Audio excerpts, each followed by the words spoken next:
High প্রিয় সবাই, আশা করি আপনারা ভালো আছেন।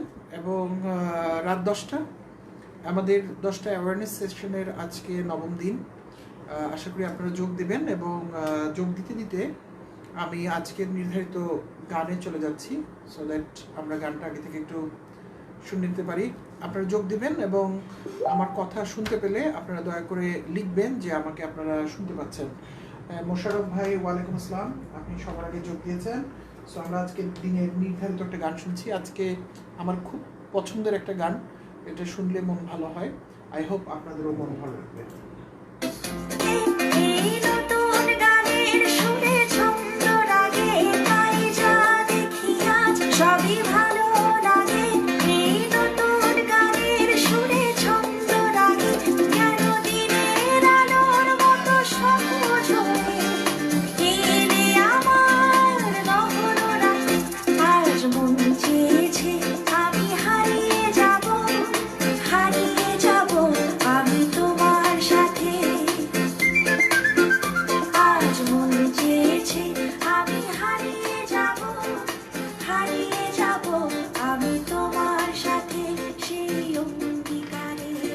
ওকে, গান আস্তে আস্তে শেষ হয়ে যাক। আমরা কার কণ্ঠে গানটা শুনলাম এটা কি বলতে পারবো? এটা ক্লোজ আপ কোয়ান্টিটি আরেকজন শিল্পী নিশিতা, ওনার আরেকটা গান আছে বন্ধু সামথিং সামথিং, সেটা আমার খুব পছন্দের একটা গান।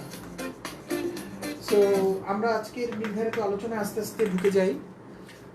আপনারা কেমন আছেন এবং কেমন চলছে আপনাদের রেস্টার্ট ইয়োরসেলফ? আজকে আমি সন্ধ্যা 6:30 7:30 থেকে প্রায় 9:15 পর্যন্ত ডিজিটালি ক্লাস করালাম। আপনারা হয়তো অনেকে জানেন যে আমি একটা প্রাইভেট বিশ্ববিদ্যালয়ে পার্ট টাইম পড়াই। সো ছুটির মাঝে এখন যেহেতু ছুটিটা আরও বাড়িয়ে দিয়েছে, সো আমাদেরকে ইনস্ট্রাকশন দেওয়া হয়েছে ইউনিভার্সিটির পক্ষ থেকে ডিজিটাল ক্লাস করানোর জন্য। সো মোটামুটি প্রায় 2.5 ঘন্টা ডিজিটাল ক্লাস। সো এরপর মোটামুটি 40-45 মিনিট একটু কনসেন্ট্রেট করলাম, গরম পানি খেলাম, চা খেলাম। সো এখন আরেকটা 1 ঘন্টার আলোচনা। আই হোপ এনার্জি ধরে রাখা যাবে। আমি একটা কাজ পারি, আমার জন্য আপনারা দোয়া করবেন বা প্রার্থনা করবেন যেন এই কাজটা আমি করে যেতে পারি সারা জীবন। এই যে কথা বলা কন্টিনিউয়াসলি এবং কোথায় কোথায় থেকে নতুন নতুন থট চিন্তা আসে মাথায়, আমি সেটা বুঝতেও পারি না, আমি খুব এনজয় করি। আমার ভয় হচ্ছে যে আপনারা ধৈর্য ধরে রাখতে পারবেন কিনা, আপনারা এনার্জি ধরে রাখতে পারবেন কিনা। কারণ আমার যেটা মনে হয়, যেহেতু আজকে নবম দিন আমাদের চলছে, একটা পার্টিকুলার বিষয়ে আমরা অনেক গভীরে চলে গেছি। যদিও পার্সোনালি আমার কাছে বিষয়গুলো খুব বেশি কঠিন বলে মনে হয় না। আমি আমার প্রত্যেকটা কাজের মধ্যেই অলমোস্ট এই জিনিসগুলোকে ব্যবহার করি, এই জন্য হয়তো আমার কাছে খুব একটা কঠিন লাগে না। শুধু তাই নয়, যে আমার প্রত্যেক জীবনের অনেক কাজের মধ্যে এবং আমি যাদের সাথে উঠা বসা করি, পরিবার এবং পরিবারের বাইরে, আমি প্রতি মুহূর্তে এই ভ্যালুসগুলো বা যে বিষয়গুলো, যে অ্যাওয়ারনেসগুলো কথা বলি আপনাদের, সেই অ্যাওয়ারনেসগুলো দেখতে পাই এবং এগুলো মানুষ অ্যাওয়্যার না সেটা দেখতে পাই। অ্যাওয়্যার না থাকার কারণে কি কি ক্ষতি হচ্ছে আমাদের, সেগুলো দেখতে পাই। সো আমার জন্য এটা একটা প্রতিদিনের বিষয় এবং প্রবাবলি প্রতিদিন আমি এই জিনিসটার সাথে লেগে থাকি এবং দেখি জন্য আমার হয়তো আফসোস বা কষ্টও একটু বেশি। আমার কাছে মনে হয় আমার আশপাশের মানুষগুলো, আপনারা যারা হয়তো আমাকে শুনছেন, লাইভে শুনছেন বা পরে যারা ভিডিওটা দেখেন বা দেখবেন, তাদের পক্ষে আরও একটু ভালো থাকার স্বাভাবিক সুযোগ আছে, আরও একটু ভালো থাকার সম্ভাবনা আছে। এবং ওই তাড়না থেকেই আমি আসলে এই কথাগুলো বলে বেড়ানোর চেষ্টা করি। অনেক ক্ষেত্রে হয়তো অপান্তেয়, অপ্রয়োজনীয়, অনেকেই হয়তো মনে করেন যে আজকের এই যুগে আসলে এইগুলো খুব পুরনো খেয়াল। আমি জানি না, আমিও তো বর্তমান যুগেই বাস করছি এবং আমি নিজেকে খুব বেশি ব্যাকডেটেড মনে করি না। হয়তো বা আমি অনেক আধুনিকও না, অতি আধুনিক না আমি, এটা ঠিক, বাট আমি খুব বেশি ব্যাকডেটেড না।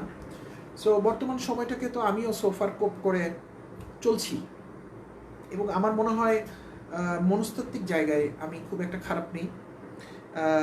আমার স্বগতোক্তি হয়ে যাচ্ছে এগুলো, তারপরে বলছি আপনাদের বোঝার জন্য। আমিও নিজের উপরে অ্যাওয়ারনেস বিল্ড করি এবং আমি নিজের সাথে কথা বলি, নিজের সাথে বোঝার চেষ্টা করি। যেমন ধরেন আমার মাথার চুল সাদা হয়ে গেছে অনেক, দেখতে পাচ্ছেন হয়তোবা। আমি কোনো কালার বা কলপ ইউজ করি না। আপনারা জানেন যে আশপাশে যারা থাকে তারা অনেক সময় বলতে থাকে এই বিষয়টা নিয়ে, অনেকেই তারা শুভাকাঙ্ক্ষী আমার, অফকোর্স। সো এই বিষয়টা নিয়ে মাঝে মাঝে ভাবি, এবং আমার কাছে মনে হয় যে যখন আমি আমার গ্রে হেয়ার, পাকা চুল দেখি, এবং এটা কন্টিনিউয়াসলি বাড়ছে। বাইতে ওই বলে আমার কিন্তু চুল অনেক আগে থেকেই পাকা শুরু হয়েছে। আমি যখন বইটা পড়াশোনা করতাম তখন থেকেই আমার চুল পাকতে শুরু করেছিল। সো আমার জন্য এটা আর্লি না, বাট এখন যে চুল পাকছে এটাও আমি বুঝতে পারি যে ওই আর্লির জন্য না, যে এটা আমার বয়সের কারণেই হচ্ছে, কারণ যথেষ্ট বয়স হচ্ছে। মাঝে মাঝে আমি ভাবি যে যখন আমি বডি থেকে নিজেকে আলাদা করার কথাটা বলি, তখন আমার নিজের ক্ষেত্রে আমি এটা করি, এবং আমার কাছে মনে হয় যে আমি যখন বডির থেকে আলাদা, বডিও তখন আমার থেকে আলাদা। তাহলে আমি যদি বডিকে কোনো কিছু বলি, বা আমি যদি বডিকে কোনো কিছু করার জন্য অর্ডার করি, তাহলে বডিও হয়তো আমাকে কোনোগুলো কথা বলে। সব কথাই যে বডির নিজেকে ফাঁকি দেওয়ার জন্য, যেমনভাবে আপনাদেরকে বলেছি, তা নাও হতে পারে। বডি হয়তো অনেক মেসেজ আমাকে দেয়, যে মেসেজটা আমার রিড করতে হবে, আমাকে পড়তে হবে, বা আমাকে বুঝতে হবে, যেহেতু দুটো আলাদা জিনিস। তাহলে বডি আমাকে কী মেসেজ দিচ্ছে? সো আমি যখন আমার গ্রে হেয়ার দেখি, আমার সাদা চুল দেখি, তখন আমার কাছে মনে হয় যে বডি আমাকে বলছে যে সময় কমে যাচ্ছে। এটা কোনো একটা আধ্যাত্মিক কথা না, সবার জন্যই সময় কমে যাচ্ছে। এবং আজকে যখন আমরা আলোচনা শুরু করেছি, এবং যখন আমরা আলোচনা শেষ করব, যদি আমরা 1 ঘন্টা বা 60 মিনিট আলোচনা করি, আমরা প্রত্যেকেই নিজেদের কবরের দিকে বা চিতার দিকে কিংবা সমাধিস্থলের দিকে 1 ঘন্টা করে এগিয়ে যাচ্ছি। এটা একটা সত্য, সার্বজনীন সত্য। কিন্তু এই সত্যটা কি আমরা উপলব্ধি করি, নাকি একটা সার্বজনীন সত্যের মতোই আমরা ধরে নিই? কোনোদিন কেউ সকালবেলা উঠে নিশ্চিত হওয়ার জন্য জানলা খুলে তাকায় না যে সূর্য কি আসলে উঠেছে কিনা, বা আজকের সূর্যটা কি আসলে সাদা না হলুদ, আজকের সূর্যটা কি গোল নাকি চারকোনা? এটা কেউ ভেরিফাই করতে যায় না, কারণ সবাই ধরে নেয় সূর্য তো সূর্যের মতো উঠবেই।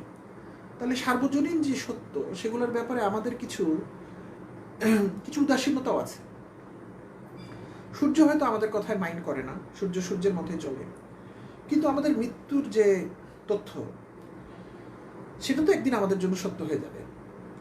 তাহলে সেই কি আমার সবচেয়ে ভালো বন্ধু না, যে আমাকে সবসময় আমার ভয়ের ব্যাপারটা, আমার চিন্তার ব্যাপারটা, আমার দুশ্চিন্তার ব্যাপারটা, আমার পৃথিবীতে সময় কমে যাচ্ছে সেই কথাটা, আমার কাজগুলো তাড়াতাড়ি শেষ করতে হবে সেই কথাটা, এই জিনিসগুলো আমাকে প্রতি মুহূর্তে মনে করিয়ে দিবে, এগুলোই তো, সেই তো আমার সবচেয়ে বড় বন্ধু। তো আমি যখন আমার পাকা চুলের দিকে তাকাই, তখন আমার কাছে মনে হয় যে যেহেতু আমি বডি থেকে নিজেকে সেপারেট করতে পেরেছি, কাজেই আমার চুল পাকা না কালো তা দিয়ে আমি কখনোই আমার নিজেকে বিচার করি না, এবং কেউ বিচার করুক সেটা আমি চাইও না। এতে যদি কেউ আমাকে বেশি বৃদ্ধ মনে করে, আমার কিছু যায় আসে না। সে আসলে আমার প্রকৃত ভিতরের মানুষটাকে সে দেখেনি। আবার অনেক লোক আমাকে জ্ঞানী মনে করে ভুলও বুঝতে পারে, সেও আসলে আমার আসল আমি কি দেখেনি, এবং তাদের জন্য আমার করুণা করা ছাড়া আসলে কোনো কিছু করার নাই। বাট অন্য মানুষদের কথা যদি আমি বাদ দিয়ে দিই, আমি যদি আমার নিজের কথা বলি, তাহলে সম্ভবত এই পেকে যাওয়া চুলগুলো আমাকে প্রতি মুহূর্তে এই মেসেজটাই দিচ্ছে যে আমার সময় কমে যাচ্ছে, এবং আমার কাজগুলো আমাকে যত দ্রুত শেষ করতে হবে। এই কথাটা আমি এই জন্য বললাম যে আমি যখন প্রতিদিন চুল আঁচড়াই বা প্রতিদিন আয়নার সামনে দাঁড়াই, তখন কিন্তু বডি এবং আমার মধ্যকার পার্থক্য থাকার ব্যাপারটা, এবং I missed initial session. Is the discussion based on any book? Is it মানে মতলব রফিক ইসলাম রাশেদ জানতে চেয়েছেন যে আমরা কি কোনো নির্দিষ্ট বই অনুসারে আলোচনা করছি কিনা। না, আমরা কোনো নির্দিষ্ট বই ফলো করছি না।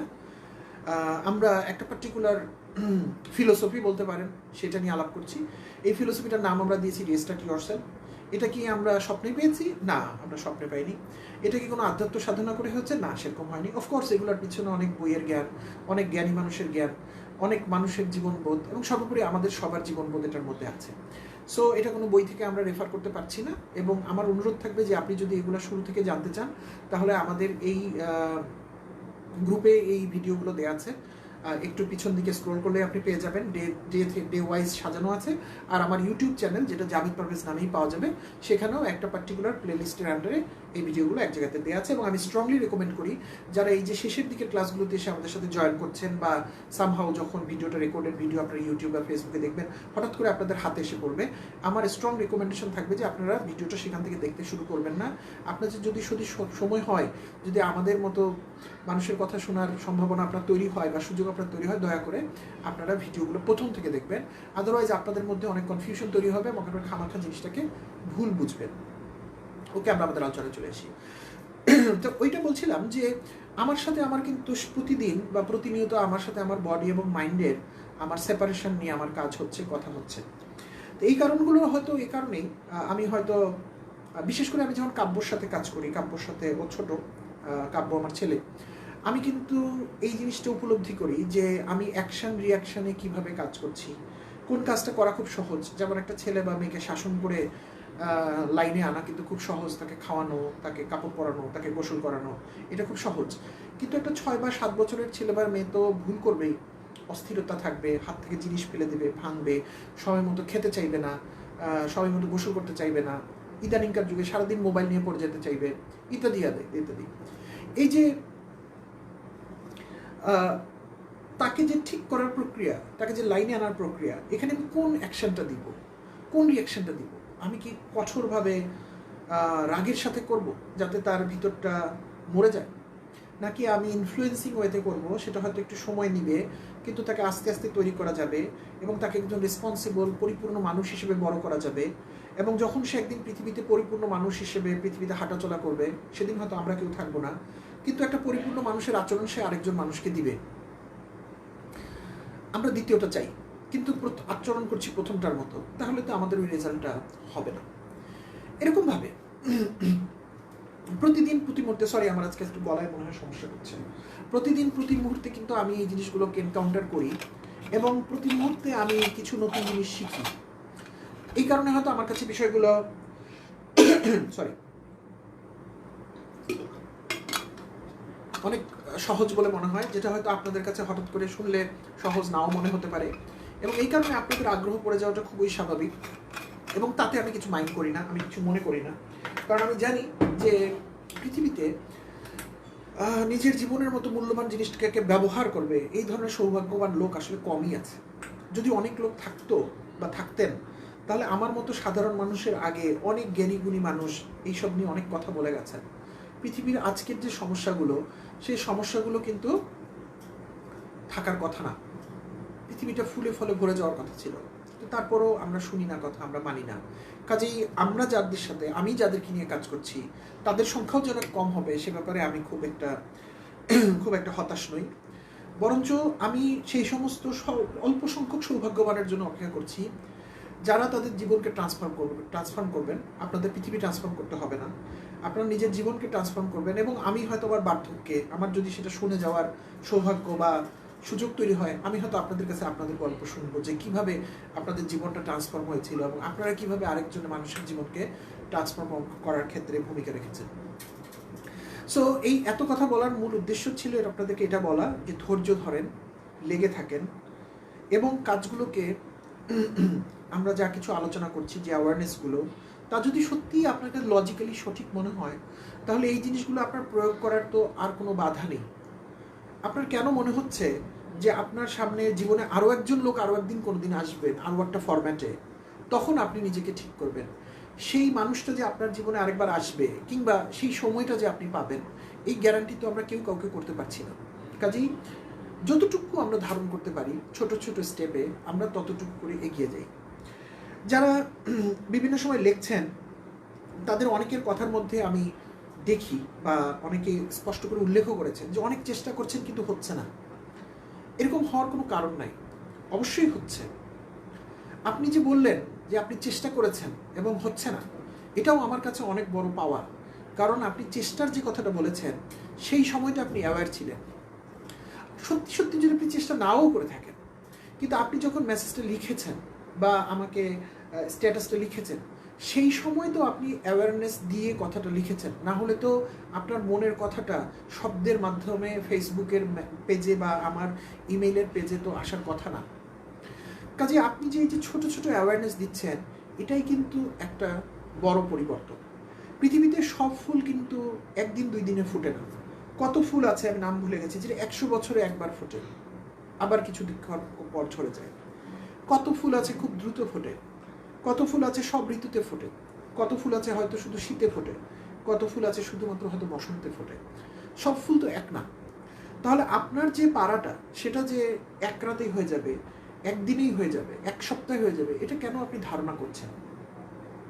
তারও থেকে বড় বা ইম্পর্টেন্ট কথা হচ্ছে যে যখন একটা ফুল ফোটে সেটা দ্রুতই ফুটুক আর ধীরেই ফুটুক, কোনো লোক কি নির্দিষ্ট করে বলতে পারবেন, এই যে আমার কথা যারা শুনছেন বা শুনবেন, যে আমি ওই ফুলটাকে ফুটতে দেখেছি? কোনো লোকের পক্ষে কি নির্দিষ্ট করে বলা সম্ভব যে আমি ওই ফুলটাকে ফুটতে দেখেছি এবং রাত ঠিক 2টা বেজে 3 মিনিটে বা 5টা বেজে 7 মিনিটে কিংবা ভোর মেবি 6টা বেজে 7 মিনিটে কিংবা রাত 12টা বেজে 1 মিনিটে কিংবা বিকেল 3টা বেজে 7 মিনিটে ফুলটা ফুটলো? এরকম কোনো ফুল ফুটতে দেখেছেন কোনো দিন জীবনে? না, আপনারা দেখেন। আসলে একটা ফুলের ফুটে ওঠা একটা প্রক্রিয়া, একটা প্রসেস। হ্যাঁ, আপনি যদি রাতে একটা ফুলকে কলি অবস্থায় দেখে পরের দিন সকালে ঘুম থেকে ওঠেন, যে সমস্ত ফুল রাতে ফোটে, আপনি তো সকালবেলা একটা পরিপূর্ণ ফুল দেখতে পারবেন, আপনি অবাক হবেন।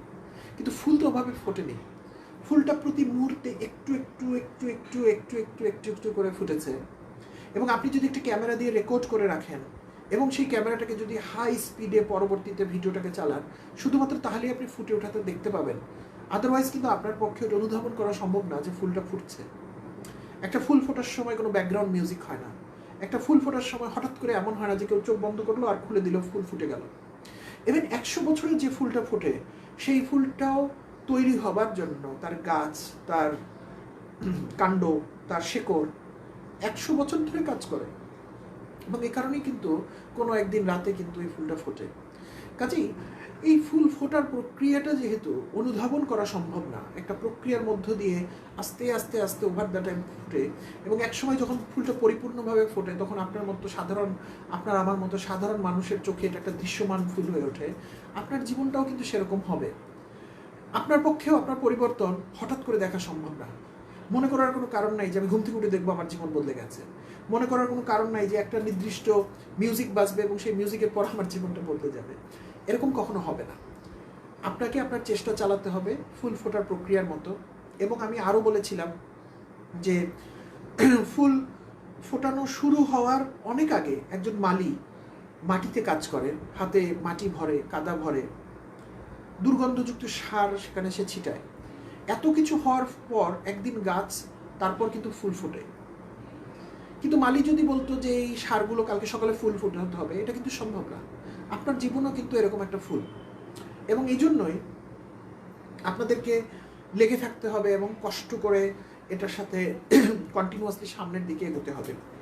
আমি আরও একটা কথা বলতে চাই, যেটা হচ্ছে আমাদের অনেক সময় অল্পতে আমাদের কাজে লেগে যায় অনেক কিছু, সেজন্য আমাদের আবার কমপ্লিসেন্সিও হওয়ার কোনো কিছু নাই। আপনাদের আজকের ক্লাস শুরু করার আধা ঘন্টা খানেক আগে, আমি জানি না সে আমাদের সাথে জয়েন করে থাকতে পারে, আমি একজনের সাথে কথা বলছিলাম এবং আমি জাস্ট ট্রাইং টু আস্ক কি অবস্থা আপনার বা তুমি কি ক্লাসগুলো ফলো করছো, কাজে লাগছে? কারণ আমার যারা নিয়মিত শ্রোতা দর্শক বা যাদের সাথে আমার ওই রিলেশন আছে, তাদেরকে কিন্তু আমি জানতে চাই, ফিডব্যাক নিই যে আসলে কী হচ্ছে, আমার কী ডেভেলপ করতে হবে। তো আমি তার কথার ভিতরে একটা জিনিস পেলাম যে প্রথমে 2-3-4টা ক্লাস আমি রেগুলার দেখেছি, আমার সেটা কাজে লেগেছে, আমি আর দেখছি না। কেউ না দেখতে চাইলে আমার কোনো জোর নাই, এবং যে এই কথাটা বলেছেন হয়তো এখন না দেখলে আপনি পরে দেখবেন ভিডিওটা, আপনি কিছু মনে নেবেন না। বাট এটা কেন আমার মনে হচ্ছে যে 10টা ক্লাসের মধ্যে 4টা পারলেই আমার হয়ে গেল? এটা একটা জীবনের কথা আমরা বলছি। এখানে তো কোনো পাসমার্ক নাই যে 33 পেলেই আমি পাস করে গেলাম, আবার 80 পেলে লেটার মার্ক পেলাম, এরকম কিছু তো নাই। এই জীবনের পরিপূর্ণটা কি আমরা উপলব্ধি করতে চাই না? আমরা কি চাই না যে মানুষ হিসেবে আমি যেভাবে তৈরি হয়েছি আমি আমার সর্বোচ্চটা পেতে চাই? তাহলে কেন আমাদের কোনো জায়গায় কমপ্লিসেন্সি ফর্ম করছে? আমাদের কেন মনে হচ্ছে যে আমার প্রবলেমটা তো কেটে গেছে, আমি তো 4টা জিনিস শিখে ফেলছি, তাহলে এটা দিয়ে আমি আবার বাকি 4 মাস চালিয়ে নিই? দয়া করে এটা করবেন না। কারণ এই প্রত্যেকটা অ্যাওয়ারনেস কিন্তু একটার সাথে একটা কানেক্টেড, এবং একটার সাথে একটা কানেক্টেড হয়েই কিন্তু আমরা একটা অসম্ভবকে টাচ করতে যাচ্ছি। একটা জিনিস খেয়াল করেন যে আমরা মানুষ হিসেবে আসলে কি চাই বা কি খুঁজি। আপনাকে আজকে যদি একটা 2 ফিট বাই 2 ফিট রুমের মধ্যে বন্দি করে রাখা হয়, আপনি কি চাইবেন? আপনি কিন্তু চাইবেন যে 4 ফিট বাই 4 ফিট একটা রুম হলে আমার জন্য একটু ভালো হতো, একটু হাত পা ছড়াতে পারতাম। কালকে যদি আপনাকে 4 ফিট বাই 4 ফিট একটা রুমের মধ্যে রাখা হয়, আপনার কি মনে হয় আপনি 2 ফিট বাই 2 ফিট রুমটার দিকে তাকিয়ে আপনি আনন্দের সাথে বাকি জীবন কাটিয়ে দিবেন? তা কিন্তু আপনি করবেন না। 2-4-5 দিন 2 ফিট বাই 2 ফিট রুমটার দিকে তাকিয়ে আপনি ভালো থাকবেন। তারপর আপনার একসময় মনে হবে 4-4 হবে না, আমাকে 10 ফিট বাই 10 ফিট রুম দেন। আপনাকে যদি 10 ফিট বাই 10 ফিট রুমটা দেওয়া হয়, তখন আপনি বলবেন যে না, আমার আসলে এই 100 স্কোয়ার ফিটে হচ্ছে না, আমার আসলে একটু 500 স্কোয়ার ফিট লাগবে। 500 দিলে আপনি 1000 চাইবেন, 1000 দিলে আপনি 2000 চাইবেন, 2000 দিলে আপনি 5000 চাইবেন। একসময় পুরো ঢাকা শহরটা আপনার করে নিতে চাইবেন। ঢাকা শহর পুরো আপনাকে দিলে আপনি খুলনা চাইবেন, ময়মনসিংহ চাইবেন, রংপুর চাইবেন, দিনাজপুর চাইবেন। পুরো বাংলাদেশ আপনাকে দিয়ে দিলে আপনি মায়ানমার চাইবেন, ইন্ডিয়া চাইবেন, তাই নাকি? ইভেন আপনাকে যদি আমি সারা পৃথিবীর দায়িত্ব বা সারা পৃথিবীটাকে যদি আপনার করাতলে দিয়ে দিই, আপনার কি মনে হয় আপনি হ্যাপি মানুষ হবেন? আপনি তারপর কিন্তু মঙ্গল গ্রহের দিকে তাকাবেন, চাঁদের দিকে তাকাবেন, মার্সের দিকে তাকাবেন, বৃহস্পতির দিকে তাকাবেন, আকাশের তারার দিকে তাকাবেন। আপনি কিন্তু ওই জিনিসটা পেতে চাইবেন। সো এই চাওয়াটা কি কোনো অন্যায়? আসলে চাওয়াটা কিন্তু অন্যায় না, কারণ একটু ঠান্ডা মাথায় আমাদের এটা বুঝতে হবে। আমরা মূল আলোচনা থেকে একটু বাইরে আছি, বাট কোনো সমস্যা নেই, এই আলোচনাগুলো আমাদের কাজে লাগবে, বরঞ্চ আমাদের মূল আলোচনাকে আশা করি সাপোর্ট করবে। মূল রিস্টার্ট ইয়োরসেলফকে হয়তো আমাদের সাপোর্ট করবে। আসলে আমরা বলেছি আমরা ন্যাচারের পার্ট, রাইট? আমরা আরও এক্সপ্লেন করে বলেছি আমরা বিং এনার্জি, সমস্ত এনার্জির পার্ট। কোয়ান্টাম ফিজিক্স এটা একদিন আজকে প্রমাণ করেছে যে পৃথিবীর সমস্ত এনার্জি আসলে এক জায়গায়। যদি আপনাদের বিশ্বাস না হয়, মানতে রাজি না হন, আমি তো বলেছি যেটা আপনি বিশ্বাস দিয়ে কোনো কিছু হবে না, যেটা আপনি জানেন না, উপলব্ধি করতে পারছেন না, সেটা আপনার গ্রহণ করার দরকার নেই। কিন্তু আপনার যখন নিঃশ্বাসের দিকে আপনি তাকাচ্ছেন, তখন তো আপনি বুঝতে পারছেন যে আপনি প্রকৃতির থেকে বিচ্ছিন্ন না, প্রকৃতির সাথে ওতপ্রোতভাবে কানেক্টেড, শুধুমাত্র কানেক্টিভিটিটা আপনি দেখতে পাচ্ছেন না। তখন তো আপনার বিশ্বাস হয় যে আপনি প্রকৃতির পার্ট। আপনি যে খাবারগুলো খেয়ে বেঁচে আছেন, এটা তো প্রকৃতি থেকে আসে, এটা তো আপনি প্রকৃতির পার্ট। আমরা এগুলো আলাপ করেছি অনেক বিস্তর। তাহলে আপনি যদি প্রকৃতির পার্ট হন, তাহলে প্রকৃতির সমস্ত নিয়ম আপনার উপর অ্যাপ্লাইড বাই ডিফল্ট। আপনার যে এই যে প্রকৃতিটা, এটা একটা বিশ্ব প্রকৃতির অংশ, বিশ্ব ব্রহ্মাণ্ডের অংশ। কেউ কি বলতে পারবেন যে এই বিশ্ব ব্রহ্মাণ্ডটা, এই যে কসমস, সেটা কিসের মধ্যে আছে? এটা আসলে কত বড়? কারো পক্ষে এটা মেজার করা সম্ভব না। এটি এত বড়, এত বড়, এত বড়। কিন্তু আমার প্রশ্নটা তার একটু পরে। আচ্ছা, এটা অনেক বড়, এত বড় যে কল্পনাতীত রকমের বড়, কিন্তু এটা কি তারপরও ফাইনাইট? এটা কি একটা সুনির্দিষ্ট, নাকি ওই অনেক বড় কল্পনাতীত বড় জিনিসটাও প্রতি মুহূর্তে বাড়ছে? কোনটা? উত্তর কোনটা? ওটা কি একটা বড় কল্পনাতীত বড়, নির্দিষ্ট কল্পনাতীত বড়, নাকি সেই বড় জিনিসটাও আরো এক্সপান্ড করছে, আরো এক্সপান্ড করছে, আরো এক্সপান্ড করে কই যাচ্ছে আমরা জানি না, কিন্তু এক্সপান্ড করছে? আসলে দ্বিতীয় উত্তরটা রাইট, যারা হয়তো এইসব নিয়ে একটু চিন্তা ভাবনা করেন বা পড়েছেন। তাহলে এই যে বিশ্বব্রহ্মাণ্ড, যেটা এত বড়, এত বড়, যেটা আমাদের কল্পনারও বাইরে, সেটাও নিজেকে এক্সপান্ড করে। তার এক্সপান্ড করার কি দরকার? কিন্তু সে এক্সপান্ড করে। তাহলে আপনি যে প্রকৃতির একটা অংশ, আপনিও কিন্তু এক্সপান্ড করতে চাইবেন, এর মধ্যে কিন্তু কোনো দোষ নাই। যদিও আমরা আমাদের সামাজিক পারিবারিক জায়গাগুলোতে গিয়ে দেখি যে মানুষের যে এই যে বাড়তি কোনো কিছু পাওয়ার যে বাসনা, যেটাকে আমরা লোভ বলি, সেটা সমস্ত কিছু ডিজাস্টার নিয়ে আসছে। হ্যাঁ, এই কথাটাও ঠিক। তাহলে দুটো কথা একসাথে ঠিক হয় কিভাবে? একদিকে আমরা বলছি যে আপনার বাড়তি পাওয়ার চাহিদাটা থাকবে, এটা প্রকৃতির অংশ, প্রকৃতি আপনাকে দিচ্ছে। আবার আমি এটা বলছি যে বাড়তি পাওয়ার চাওয়া বা পাওয়াটাই আপনার সমস্ত দুর্ঘটনা এবং খারাপ কিছুর জন্ম দিচ্ছে। দুটোই কীভাবে ঠিক হয়? দুটোই ঠিক। কারণ হচ্ছে আমাদের ওই যে বাড়তি চাওয়া এবং পাওয়ার রকমটার মধ্যে আমাদের একটু ভুল রয়ে গেছে। এটা আজকে আমরা একটু ভালো করে বুঝে নিতে চাই। যদিও আজকের টপিকের পার্ট না, কিন্তু এটাকে হয়তো টপিক দিয়ে আজকে আরেকদিন আমাকে বলতেই হতো, আজকেই আলাপ করে নিই সেটা, যেহেতু প্রসঙ্গটা চলে আসছে এবং আলোচনাটা আমার অ্যাটলিস্ট মনে হয় জমেছে। আপনাদের কি মনে হচ্ছে জমেছে কিনা? একটু চাইলে লিখতে পারেন, ভিডিও শেয়ার করতে পারেন, শেয়ারও কমে গেছে না। এনিওয়ে, তাহলে এই যে বিশ্ব ব্রহ্মাণ্ডের কথা আমি বলছিলাম এবং আমাদের বাড়তি চাওয়াটার কথা বলছিলাম, ভুল যেটা হয়ে যাচ্ছে সেটা হচ্ছে যে আমরা যেহেতু আমাদের বডিটা কি ফাইনাইট নাকি ইনফাইনাইট? আমাদের বডিটা কিন্তু ফাইনাইট, অর্থাৎ বডির একটা নির্দিষ্ট আকৃতি আছে। এবং আমরা আমাদের এই 5টা সেন্সরি সিস্টেম আমরা প্রায় আলাপ করি, এইটা দিয়ে যত জিনিসকে উপলব্ধি করতে পারি সেই সমস্ত কিছু কিন্তু ফাইনাইট। সেটার একটা নির্দিষ্ট আকৃতি বা নির্দিষ্ট অবয়ব বা নির্দিষ্ট উপস্থিতি, এরকম কোনো কিছু একটা আছে। অর্থাৎ মেবি বাতাস, এটা আমরা সেন্স করতে পারি, কিন্তু বাতাসটা একটা পদার্থ দিন শেষে, তাই না? সে একটা জায়গা দখল করে, তার ওজন আছে, তার আয়তন আছে, এগুলো আপনার পদার্থ বিজ্ঞানে শিখেছেন।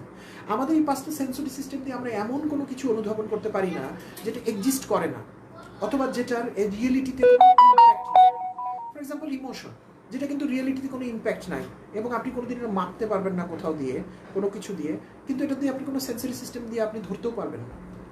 কিন্তু টেম্পারেচার আপনি এটাকে মেজার করতে পারবেন ফাইনাইট ওয়েতে, 1 ডিগ্রি, 2 ডিগ্রি, 3 ডিগ্রি, এবং এটা একটা মাত্রা আছে, এবং এটাকে আপনি টাচ করলে আপনার সেন্সরি সিস্টেম দিয়ে আপনি ধরতে পারবেন। এখন কি আমি বোঝাতে পেরেছি? আমাদের এই পঞ্চ ইন্দ্রিয় দিয়ে আমরা যত কিছুকে আমরা সেন্স করি, টাচ করি, দেখি, এই প্রত্যেকটা জিনিসের একটা আকৃতি আছে, কিংবা এটা আকৃতি পেতে পারে। কিন্তু আমরা আমাদের পৃথিবীতে যা কিছু চাই বা নিতে চাই, সেটাকে ফাইনাইট ওয়েতেই আমরা নিতে চাই। এই জন্য যে ওই যে সব কিছু আমরা আকৃতি দিয়ে চাই, তো আমরা টাকা চাই জীবনে, তো টাকা তো কাউন্ট করতেই হবে, তাই না? টাকা যদি আপনি নিতে চান, কিন্তু পৃথিবীর কোনো লোককে কি আপনি জিজ্ঞেস করে একটা উত্তর এনে দিতে পারবেন আমাকে?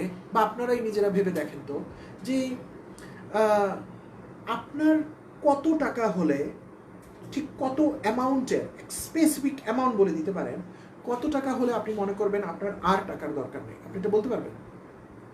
কোনো লোক বলতে পারবেন?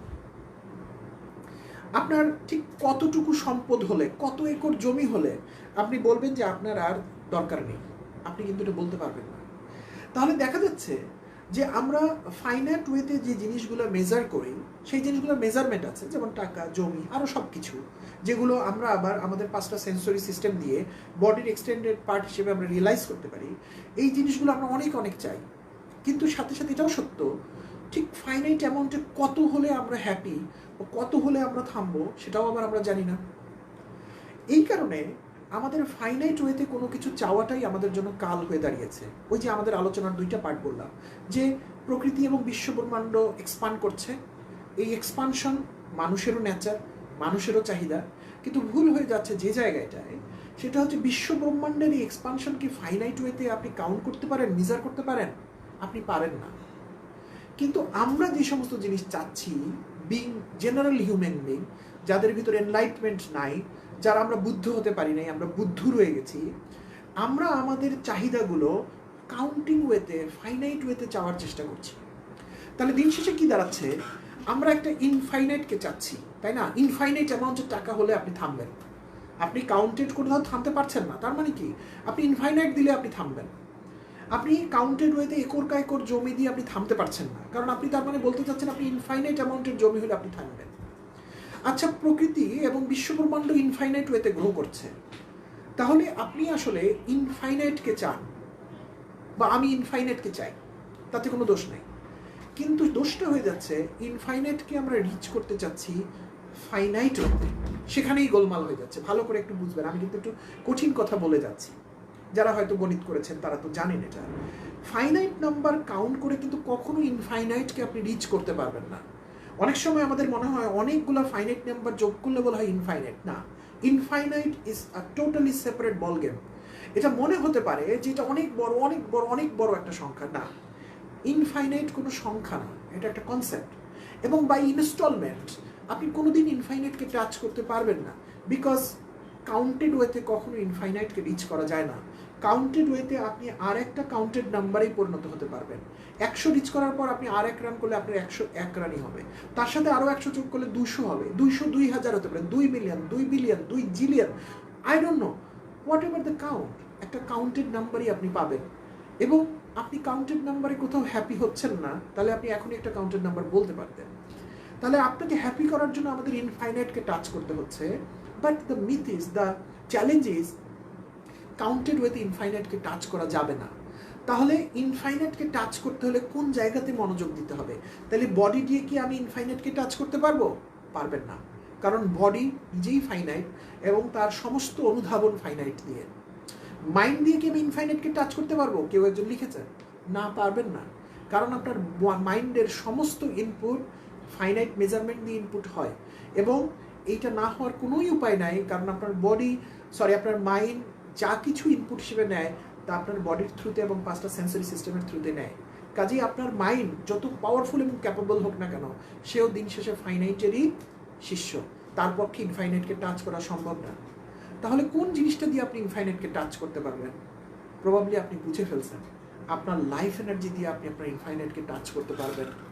এবং ঠিক একই কারণে আপনি যখন এই যে করোনা পরিস্থিতি, আমি শিওর আপনারা অনেকে এটা এক্সপিরিয়েন্স করছেন এবং ভবিষ্যতে আপনারা করবেন, আপনি যখন ফেসবুকে ছবি না দিয়ে, কাউকে না জানিয়ে, গোপনে আপনি কোনো একজন গরিব মানুষকে, অসহায় মানুষকে একটা কিছু তুলে দিচ্ছেন আজকে তার হাতে, কারণ সে খাইতে পারছে না, সে কিছু করতে পারছে না, এটার যে শান্তি, এটা আপনি কোনোদিন মেজার করতে পারবেন না। আপনি কিন্তু কাউকে দেখাচ্ছেন না, বাইরে ফেসবুকে দেখি হয়তো আপনি 20টা লাইক কামাই করতে পারেন, আপনি বলতে পারেন কাউন্টেড, এবং আমি শিওর ফেসবুকে যারা দেখাচ্ছেন তারা সেই শান্তিটা পাচ্ছেন না, বিকজ ইটস ভেরি অ্যাপারেন্ট। খুব বোকামি হচ্ছে আপনাদের ভালো কাজগুলো আপনি যখন ফেসবুকে তুলে দিচ্ছেন। হ্যাঁ, যদি উদ্দেশ্য হয় অন্যকে ইন্সপায়ার করা, তাহলে ঠিক আছে। যদি সেটাই আপনাদের উদ্দেশ্য হয়, আমি তো আপনাদের মনের ভিতর ঢুকতে পারছি না, আবার আপনাদের কাজগুলোকে আমি ক্রিটিসাইজও করতে চাই না। আপনারা যেটা করছেন হয়তো ভালোর জন্যই করছেন, কিন্তু আমরা ডিপ ডাইভ করছি একটা পার্টিকুলার সিচুয়েশনে। কারোর সাথে আমাদের অনুরাগ বিরাগ রাগ কিছু নেই। আপনারা জানেন যারা আমরা নিয়মিত আলোচনাগুলোর মধ্যে আছি, কারোর দিকে তাকানোর আমাদের কোনো সময় নেই, কারণ আমরা আমাদের নিজেদেরকে নিয়েই ব্যস্ত। সো ফেসবুক থেকে বের হয়ে আসি। তা আপনি যখন গোপনে মানুষকে কোনো কিছু দেন, তখন আপনি নিশ্চয়ই একটা শান্তি পান। এই জীবনে নিশ্চয়ই আপনাদের এই অভিজ্ঞতা অনেক হয়েছে।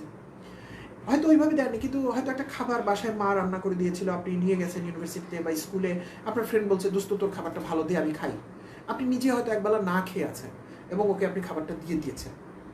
আপনার খিদা লাগছে, খিদার কষ্ট আপনি পাচ্ছেন, কিন্তু মনে আপনি একটা শান্তি পাচ্ছেন যে একটা মানুষকে আপনি একটা প্রিয় খাবার খাইয়েছেন। এটার একটা শান্তি আছে না? এটাকে আপনি মাপতে পারবেন? কোনো মেজারমেন্ট, শান্তির কোনো মেজারমেন্ট নাই। কিন্তু দেখেন, আপনি আপনার স্পিরিটের, আপনার লাইফ এনার্জিকে কিন্তু নার্চার করেছেন এবং your life energy is fulfilled, happy. এই যে আপনি অসীমকে টাচ করলেন, কোনো ফিজিক্যাল মিডিয়াম ছাড়া, কোনো মেন্টাল মিডিয়াম ছাড়া, কোনো মিজারেবল জিনিস ছাড়া, এইটাই হচ্ছে আপনার ইনফাইনাইটকে টাচ করার উপায়। আমি কেন এই কথাটা বললাম? কারণ হচ্ছে আমরা অনেক সময় মনে করছি যে আমাদের সাময়িক সমস্যাটা কেটে যাচ্ছে, কিংবা আমি তো এখন একটু ভালো আছি। এই ভালো থাকার মধ্যে আপনার ভালো থাকা নিহিত না।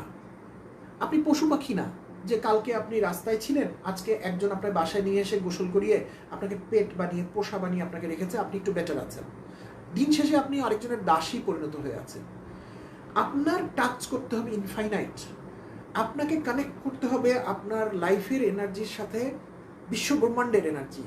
এবং শুধুমাত্র ওই কানেকশনটা একবার বিল্ড হলে আপনি পার্থিবতার উপরে উঠে যেতে পারবেন, এবং তখন আপনার নিজের এবং আপনার আশপাশের কোনো পার্থিব, কোনো কাউন্টেড জিনিস আপনাকে বিচলিত করবে না। এবং যখন আপনাকে এটা বিচলিত করবে না, আপনি নিশ্চিন্ত মনে দ্বিধার বাইরে গিয়ে নির্দ্বিধায় আপনি আপনার রিস্টার্ট ইয়োরসেলফের পাথে হাঁটতে পারবেন, এবং দুনিয়ার কোনো কিছু আপনাকে পিছনে টানবে না। এভাবে চলতে চলতে চলতে একদিন আপনার মৃত্যু হবে, আর 20টা লোকেরও মৃত্যু হবে। এমন না যে রিস্টার্ট ইয়োরসেলফের স্পিরিচুয়াল পাথে হাঁটলে আপনি 100 বছরের জায়গায় 200 বছর আয়ু পাবেন। আপনি মরে যাবেন, কিন্তু আপনি একটা স্বস্তির মরণ নেবেন। আপনার কোনো টেনশন থাকবে না, কোনো কিছু থাকবে না। আপনারা কি জানেন যে সক্রেটিসকে যে মৃত্যুদণ্ড দেওয়া হয়েছিল, সক্রেটিস কি বলেছিলেন? লাস্ট কথাটা কি বলেছিলেন? সক্রেটিসের লাস্ট কথাটা ছিল, উনি যখন হেমলক পান করেছেন, তারপর তার শরীর অবশ হয়ে যাচ্ছে, এবং তার যারা কি বলা যায়, তার ছাত্র বা তার যারা ফলোয়ার, তারা তার পাশে বসে হাই হাই করছে। উনি কিন্তু খুব নিভৃতভাবে একটা চাদর গায়ের ওপর টেনে দিয়ে উনি শুয়ে আছেন, মৃত্যুর জন্য অপেক্ষা করছেন। হঠাৎ করে উনি চাদরটা টেনে দিয়ে ওনার একজন শিষ্যকে নাম ধরে ডেকে বলছেন, আমার নামটা মনে নেই, আপনার কি যে কেউ ইন্টারনেটে সার্চ দিলে পেয়ে যাবেন। শিষ্যকে বলছে যে আচ্ছা, অমুককে একটা মুরগি জমা ফেরত দিতে হবে, ওর কাছে আমি একটা মুরগি পাওনা রয়ে গেছি, মানে ও আমার কাছে একটা মুরগি পাওনা রয়ে গেছে। তার মানে জনৈক এক্স একটা লোক, যে কিনা সক্রেটিসের কাছে একটা মুরগি পেতেন বা মুরগির টাকা পেতেন, or what ever, I don't know সেটা কি এক্সপ্লেন করতে চেয়েছিলেন, যেটার টাকাটা দেওয়া হয়নি। এবং সক্রেটিস মৃত্যুর মুহূর্তে গিয়েও সেই কথাটা ওনার শিষ্যকে বলে গেছে। অফকোর্স ভালো কথা বলেছেন, এবং ভালো মানুষরা এটা বলতে পারেন। কিন্তু আমি যেটা বলতে চাচ্ছি, সক্রেটিসের মতো একজন মহাজ্ঞানী লোককেও মৃত্যুর সময় চিন্তা করতে হয়েছে তার দেনা পাওনা কি আছে, কি বাকি আছে। যদিও তার লম্বা সময় ধরে ট্রায়াল হয়েছে, এবং উনি হয়তো জানতেন যে ওনাকে এই মৃত্যুর মুখোমুখি হইতে হবে। অন্তত আমরা এই যারা রিস্টার্ট ইয়োরসেলফের পাথে আছি, আমরা কি অন্তত এইটার ঊর্ধ্বে উঠতে পারি না?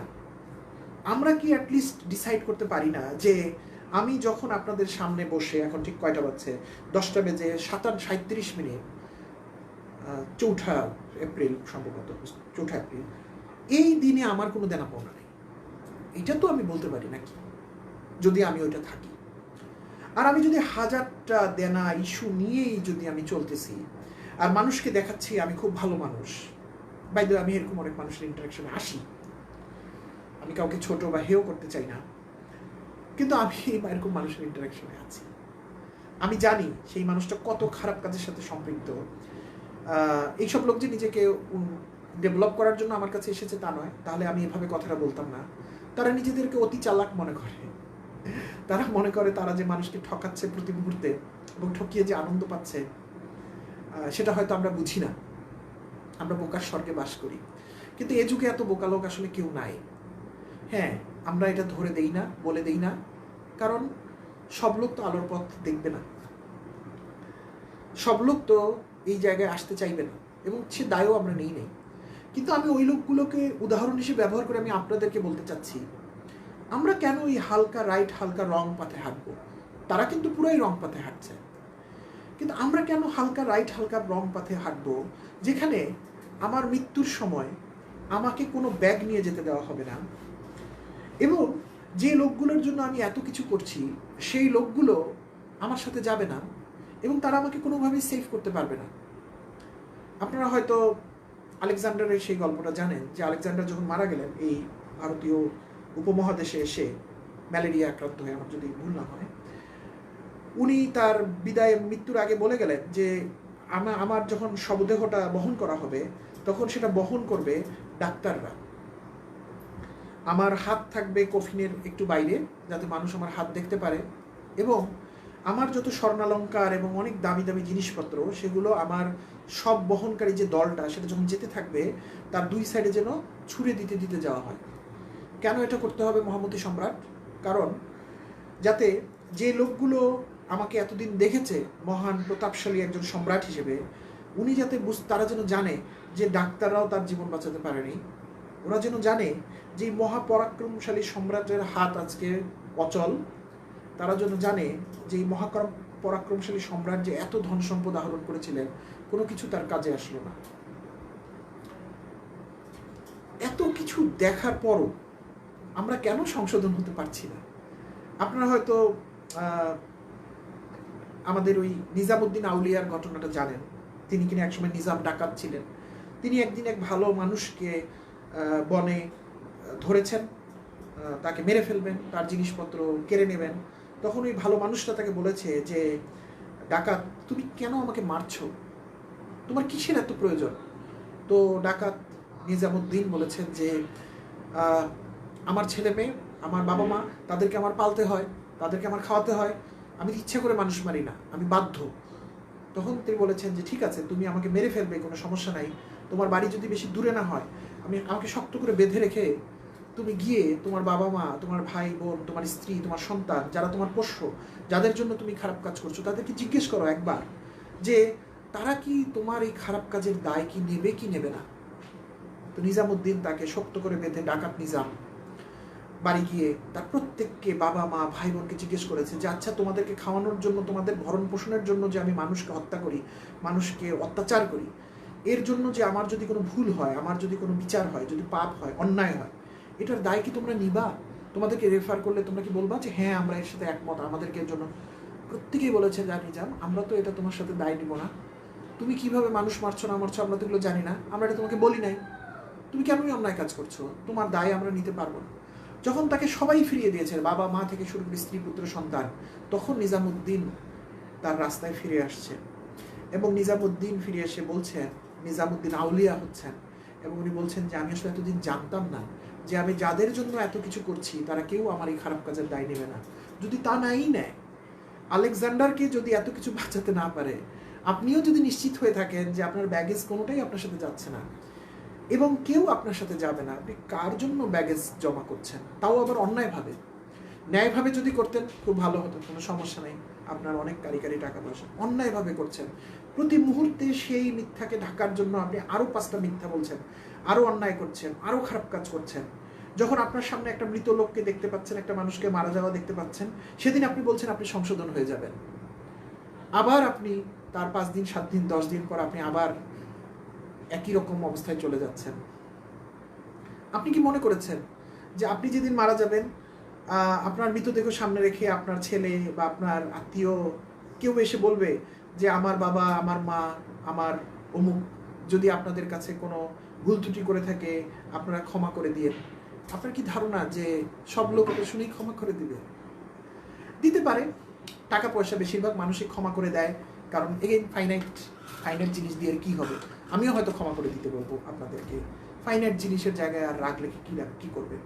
কিন্তু আপনি যদি কোনো মানুষের মনে কষ্ট দিয়ে থাকেন, কারো মনে যদি অত্যাচার দিয়ে থাকেন, কাউকে যদি আপনি বাড়ি থেকে উৎখাত করে থাকেন, কারো মধ্যে যদি সম্পর্ক নষ্ট করে দিয়ে থাকেন, কারো মধ্যে যদি আপনি শান্তি বিনষ্ট করে থাকেন, কাউকে যদি আপনি ক্রমাগত মিথ্যা দিয়ে মিথ্যা ঢেকে চলেছেন, কিন্তু আপনি জানেন সেই মানুষটা সমস্ত সত্য জানে, তাকে যে আপনি কষ্ট দিলেন, আপনার কি মনে হয় সেই মানুষটা আপনাকে আপনার মৃত্যুর সামনে দাঁড়িয়ে আপনাকে ক্ষমা করে দিবে? এই আশায় আছেন?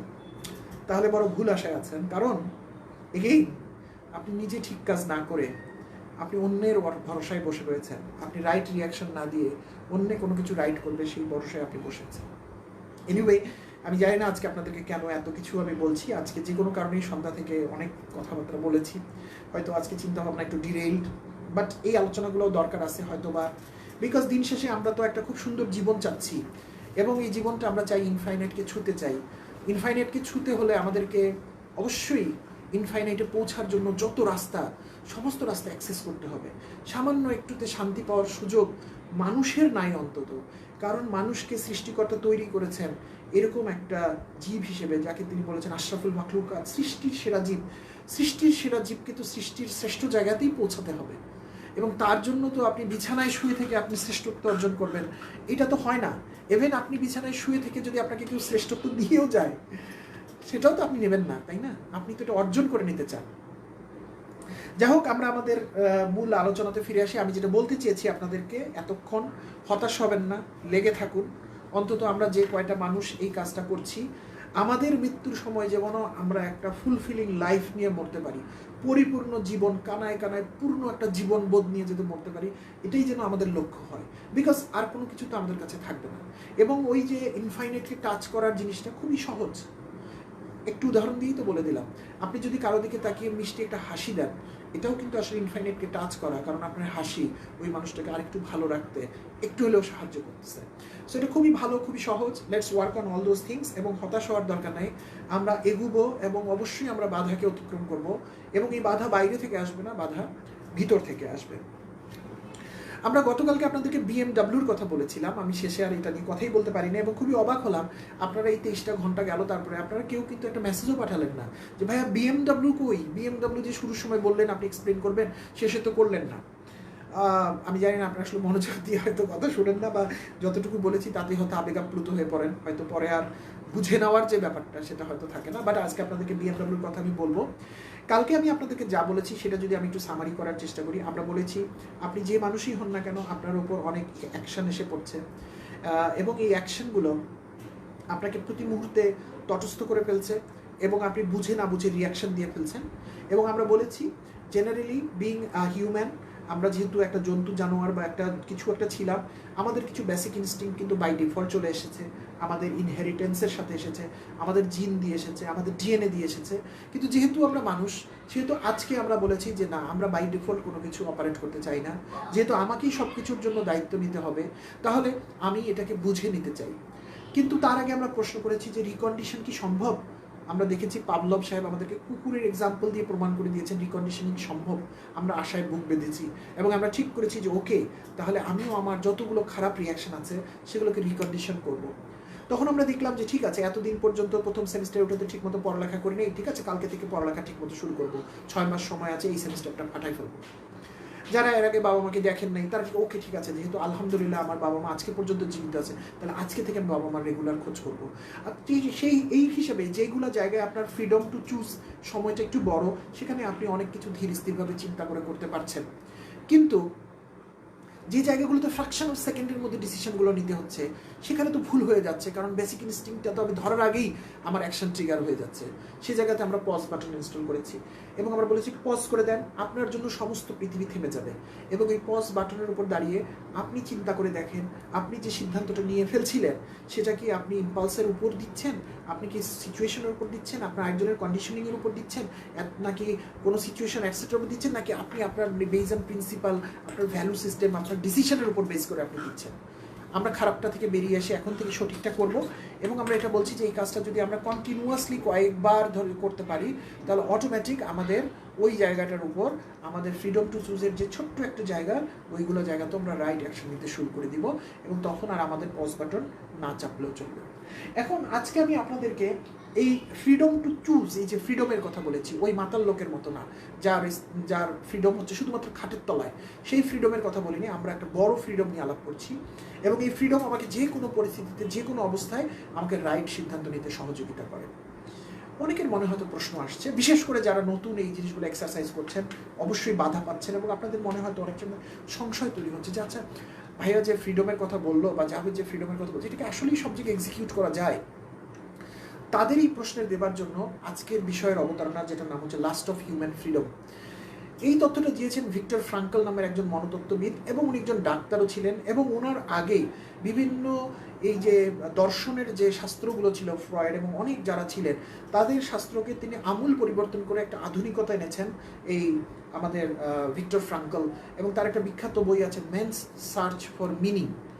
এই বইয়ের মধ্যে আসলে উনি এই তত্ত্বের কথা উপস্থাপন করেছেন এবং উনি বলেছেন যে লাস্ট অফ হিউম্যান ফ্রিডম, মানে অর্থাৎ মানুষের হিউম্যান ফ্রিডম, এই যে ফ্রিডমের কথা বলছি, রাইট এবং রঙের ভিতরে চয়েস করা, এই ফ্রিডমটা কতক্ষণ পর্যন্ত স্থায়ী হয়, মানে কোথায় গেলে আর এই ফ্রিডমটা কাজ করে না। আমরা যদি ওইটা বুঝতে পারি তাহলে তো সমস্ত প্রশ্নের উত্তর আমরা পেয়ে গেলাম। কিন্তু সমস্ত মানুষের জীবনের উপলব্ধি যেমন তার জীবন থেকেই বড় শিক্ষা আসে, ভিক্টর ফ্রাঙ্কলের জীবনও তাই। তার জীবনে একটা ভয়ঙ্কর খারাপ ঘটনা ঘটেছিল, যেটার মধ্য দিয়ে কিন্তু উনি ওনার লাইফে এই জিনিসটাকে উনি উপলব্ধি করতে পেরেছিলেন। সেই ঘটনাটা আমরা একটু সংক্ষেপে শুনবো। ভিক্টর ফ্রাঙ্কলের বাড়ি হচ্ছে অস্ট্রিয়া, জার্মানির খুব পাশের একটা দেশ, ইউরোপের কাছাকাছি। এবং উনি একজন ডাক্তার এবং উনি যখন ওনার ডাক্তারি পড়াশোনার লাস্ট ইয়ার শেষ করে উনি একটা মেডিকেল কলেজের সাথে ইন্টার্নশিপ বা জাস্ট কাজ শুরু করেছেন, সেই সময় দ্বিতীয় বিশ্বযুদ্ধ শুরু হয়। এবং দ্বিতীয় বিশ্বযুদ্ধ শুরু হওয়ার পর উনি একটা কথা বলতে ভুলে গেছি, উনি ইহুদি পরিবারের ছিলেন। আপনারা জানেন যে হিটলার কিভাবে জার্মান থেকে তার আশপাশের দেশগুলো দখল করতে শুরু করে এবং যেখানেই সে যায় সেখানে ইহুদিদের উপর সে কী ধরনের অত্যাচার এবং নির্যাতন সেটা সে শুরু করে। যথারীতি তারা অস্ট্রিয়া যখন দখল করে ফেলে জার্মান নাজি বাহিনী, তারা অস্ট্রিয়ার সমস্ত ইহুদি পরিবারকে ধরে ফেলে। তার মধ্যে ভিক্টর ফ্রাঙ্কল এবং তার পরিবার, তার বাবা মা সবাই ধরা পড়ে যান এবং তাদেরকে কনসেন্ট্রেশন ক্যাম্পে নেওয়া হয়। কনসেন্ট্রেশন ক্যাম্পটা ছিল একটা মানবেতর জায়গা। এগুলো জেনেভা কনভেনশনের পরবর্তীতে প্রচুর এইসবের উপর বিচার হওয়ার পর এগুলোর ব্যাপারে অনেক রেস্ট্রিকশন আনা হয়েছে। এই জন্য হয়তো আপনারা এখন আর কনসেন্ট্রেশন ক্যাম্প জাতীয় কোনো দুঃস্বপ্নের বিষয় আপনারা দেখেন না বা শোনেন না, কারণ এগুলো এখন আর নাই। কোনো দেশই আর এগুলো করতে পারে না, এখন নিষেধাজ্ঞা আছে, বিশেষ করে যুদ্ধ পরিস্থিতিতে। সো এই কনভেনশন এই কনসেন্ট্রেশন ক্যাম্পগুলোতে মানুষকে রাখা হতো জন্তুর মতো। এখন কিছু মানুষকে অ্যারেস্ট করা হয়েছে, তাদেরকে তো আমরা যদি মৃত্যুদণ্ড দিই, তাদেরকে বিচার করি, সেটারও তো একটা প্রক্রিয়া আছে। সেই প্রক্রিয়াগত যে সময়টা, সেই সময়টা তারা কি করবে, এদেরকে কোথাও একটা রাখা হবে। এটাই হলো কনসেন্ট্রেশন ক্যাম্প। সেখানে ঠিকমতো খাওয়া নাই, কিভাবে চিকিৎসা নাই, কোনো কিছু নাই, কারণ কেউ আপনার খাওয়া নিয়ে চিন্তিত না। সবাই যে আপনি মরেন, তাহলে আপনার খাবার দিবে কি, আপনার ওষুধ দিলে কে চিকিৎসা করবে? শুধু তাই নয়, ওখানে যে সোলজারগুলো ছিল, নাজি সোলজারগুলো, তারা হচ্ছে তাদের বিভিন্ন, আপনারা জানেন যে অত্যাচার করার মানসিকতা, এটা ওটা, এগুলোর জন্য ওই লোকগুলোকে, কনসেন্ট্রেশন ক্যাম্পগুলোকে, লোকগুলোকে তারা ব্যবহার করতেন। এবং বিভিন্ন সময় তারা ধরেন যুদ্ধে বিধ্বস্ত থাকা অবস্থায়, যুদ্ধ করাকালীন সময়ে যে সমস্ত সোলজাররা একটু মানসিক বৈকল্যে ভুগতেন, থাকে না ফ্রন্টিয়ারে যুদ্ধ করতে করতে মানসিকভাবে টায়ার্ড হয়ে গেছে, তাদেরকে এই সমস্ত জায়গায় এনে ডিউটি দেওয়া হতো কনসেন্ট্রেশন ক্যাম্পে। কারণ এখানে আসলে খুব বেশি কিছু করার নাই, এখানে পালায় যাওয়ার কোনো সুযোগও নেই, চারিদিকে কারেন্টের বেড়া দেওয়া আছে, জাস্ট পাহারা দেওয়া। এবং এই যে মানসিক বৈকল্যগ্রস্ত লোকগুলো যারা অলমোস্ট মানসিক ভারসাম্যহীন ছিল, বাট যারা সোলজার, নাজি সোলজার, তারা কি করতো? এদেরকে বেয়নেট দিয়ে গুতাতো, এদেরকে মারতো, অত্যাচার করতো, রেপ করতো, বয়স্ক পুরুষ মানুষদেরকে পরিপূর্ণভাবে উলঙ্গ করে দাঁড় করায় রাখতো। যতভাবে শারীরিক এবং মানসিকভাবে একটা মানুষকে যত ধরনের কষ্ট দেওয়া যায় সব কিছু দেওয়ার লাইসেন্স ছিল এদের। শুধু তাই নাই, এই সমস্ত করতে করতে যখন দেখা গেল এই বন্দির সংখ্যা অনেক বেশি হয়ে যাচ্ছে, জায়গা ধরছে না, তখন তারা ঠিক করলো যে এদের মধ্যে কিছু কিছু লোককে মেরে ফেলা হবে। কাদেরকে মেরে ফেলা হবে? দেখা গেল একদিন একটা জায়গায় এনে দুজন মানুষের মধ্যে মারামারি করতে দেওয়া হয়েছে। মারামারি করে যে জিততে পারবে সে বেঁচে থাকবে, যে হেরে যাবে তাকে মেরে ফেলা হবে। এরকমভাবে অগুন্তি মানুষকে মারা হয়েছে। মারতে মারতে একসময় দেখা গেল যে গুলি করেও যদি মানুষ মারা হয় তাহলে অনেক গুলি খরচ হচ্ছে, একটা গুলির তো দাম আছে। আর এই গুলি করে মানুষটাকে মেরে ফেলার পর ডেড বডিটা নিয়ে কি করবে? আবার এই ডেড বডি ম্যানেজ করার জন্য আবার 4টা লোক লাগে। এই জন্য তারা ঠিক করেছে যে তারা আবিষ্কার করলো যে গ্যাস চেম্বার নামে কিছু যন্ত্র, যেগুলোর ভিতরে গ্যাসের মাধ্যমে আগুন জ্বালায় দেওয়া হবে। ওভেন টাইপের বড় বড় ওভেন, চুল্লির মতো, যেরকমভাবে আপনার ইটের ভাটায় দেখেন আগুন জ্বালানো হয়, ওইরকম বড় বড় চুল্লি। ওখানে মানুষদেরকে ঢুকাই দেওয়া হবে, গ্যাস চেম্বারের মধ্যে আগুন জ্বালায় দেওয়া হবে, লোকগুলো পুরো ভস্ম হয়ে যাবে। তাহলে এই লোকগুলোর ছাই হয়ে যাবে, এই লোকগুলোর বডি নিয়েও চিন্তা করতে হবে না, একটা বুলেটও খরচ করতে হবে না, খালি গ্যাস ছাড়তে হবে। এভাবে তারা মানুষ মারার পরিকল্পনা করলেন। ওকে, এই মানুষগুলোকে যে ঢুকাবে গ্যাস চেম্বারে, কারা ঢুকাবে? অন্য বন্দীরা ঢুকাবে। যাদেরকে অর্ডার করা হবে তারা ঢুকাবে, যদি তারা না করে তাহলে তাদেরকেও গ্যাস চেম্বারে ঢুকানো হবে। এরা যে মারা যাওয়ার পরে এদের ছাইগুলা গুছায় গুছায় ফেলতে হবে, কে করবে? বন্দীরাই করবে। সো সমস্ত কাজ বন্দীদেরকে করা হবে। এবং এই যে মানসিক ভারসাম্যহীন যে সৈন্যগুলো ছিল, যারা তাদের নিরাপত্তার দায়িত্বে ছিল, নিরাপত্তা বা দেখাশোনার দায়িত্বে, তারা হচ্ছে তাদেরকে এই সমস্ত অন্যায় কাজ করে পৈশাচিক আনন্দ লাভ করত। এরকম কনসেন্ট্রেশন ক্যাম্পে মানুষের মানসিক অবস্থা কি হতে পারে আপনারা বুঝতেই পারেন। সামান্য করোনা পরিস্থিতিতে আমাদের মানসিক অবস্থা কি হয়ে গেছে। আমরা জাস্ট কয়েকদিন বাসায় ভালোভাবে আছি বলতে গেলে, তার মধ্যে আমরা অস্থিরতা। তাহলে ওই ক্যাম্পে কি হতে পারে? সারাদিন মানুষ তার ভাগ্যকে বিলাপ করছে, ভাগ্যকে দোষ দিচ্ছে, দুশ্চিন্তার মধ্য দিয়ে যাচ্ছে, ভয়, কখন কি হবে, প্রচণ্ড অনিশ্চয়তা। তো এরকম সময়ের মধ্যে কিছু মানুষকে দেখা গেল যারা কিছুটা ঈশ্বরের প্রতি ভক্ত, তারা একটু নিশ্চিন্ত মনে বসে থাকে। তাদেরকে খুব বেশি কোনো কিছু মরা কান্নার মধ্যেও দেখা যায় না। তাদেরকে যখন বলা হয় চলো তোমাদেরকে ডেথ চেম্বারে যেতে হবে, তারা আস্তে আস্তে হাঁটতে হাঁটতেই ঈশ্বরের নাম নিতে নিতে ডেথ চেম্বারে চলে যায় বা মারা যায়, বা যাদেরকে যা করতে বলা হয় তারা সেই কাজটা করে। কিন্তু অন্য সমস্ত লোকের মধ্যে অনিশ্চয়তা, দুশ্চিন্তা, কষ্ট। তো ভিক্টর ফ্রাঙ্কল, উনি একজন যেহেতু ডাক্তার এবং মনোতত্ত্বের উপর তার পড়ালেখা করার বা জানার খুব ইচ্ছে ছিল, উনি এই দুই ধরনের মানুষের মধ্যে ভেদাভেদ দেখলেন। খুব স্বল্প সংখ্যক মানুষ যারা চুপচাপ, শান্ত, নিরীহ, আর কিছু লোক যারা সবসময় অস্থির, ভয়ে তটস্থ হয়ে আছে, মৃত্যুর ভয়ে, মৃত্যুর আগেই তারা মরে আছে এখন। তো উনি যখনই সময় পেতেন এই বয়স্ক লোকগুলোর কাছে যেতেন এবং বলতেন যে বাবা, তোমাদের আসলে কি চিন্তা করো তুমি সারাদিন? উনি দেখলেন যে তারা বলতে চায় যে দেখো, এই জীবন কিন্তু ঈশ্বর দিয়েছেন এবং আমাদের এই জীবনে কি হবে এটা ঈশ্বর নির্ধারণ করেন, এবং আমাদের মৃত্যু ঈশ্বরের হাতে। কাজে যে জিনিসগুলো আমাদের হাতে নাই সেই জিনিসগুলো নিয়ে আমি ভাবি না। আমি কি নিয়ে ভাবি? আমি ঈশ্বরের পূজা করি, ঈশ্বরের স্বীকৃতি দিই এবং ঈশ্বরের কথা বলতে থাকি। ওটাই আমাদের পারপাস। ঈশ্বর আমাদের ওই জন্যই পৃথিবীতে ডাকেছেন, ওই কাজটাই আমি মৃত্যু পর্যন্ত করি। এইটা জানতে জানতে ভিক্টর ফ্রাঙ্কলের মধ্যে একটা ধারণা তৈরি হলো যে পারপাস অফ লাইফ বলে একটা জিনিস আছে মানুষের, যেই জিনিসটা মানুষকে আরেকটু ভালো থাকতে সাহায্য করে। আরেকটু ভালো কথাটা কিন্তু এখানে খুব ইম্পর্টেন্ট, কারণ যেই লোকটা মৃত্যু পথযাত্রী সেও একটু ভালো থাকতে চায় বা ভালো থাকে। কারণ হচ্ছে ওইখানকার মধ্যে একটু ভালো থাকা হচ্ছে একটু শান্ত হয়ে মৃত্যুর কাছে যাওয়া, আর অস্থির হয়ে মৃত্যুর কাছে যাওয়া, এতটুকুই হচ্ছে একটু ভালো থাকা। তাহলে একটু ভালো থাকার মধ্যে একটা পারপাস কাজ করে। তাহলে মানুষের জীবনে যদি পারপাস থাকে তাহলে সেই মানুষটা একটু ভালো থাকবে, একটু ভালো থাকবে, এইভাবে ইনক্রিমেন্টাল একটু একটু একটু ভালো তাকে একটা অন্য জায়গায় নিয়ে যেতে পারবে।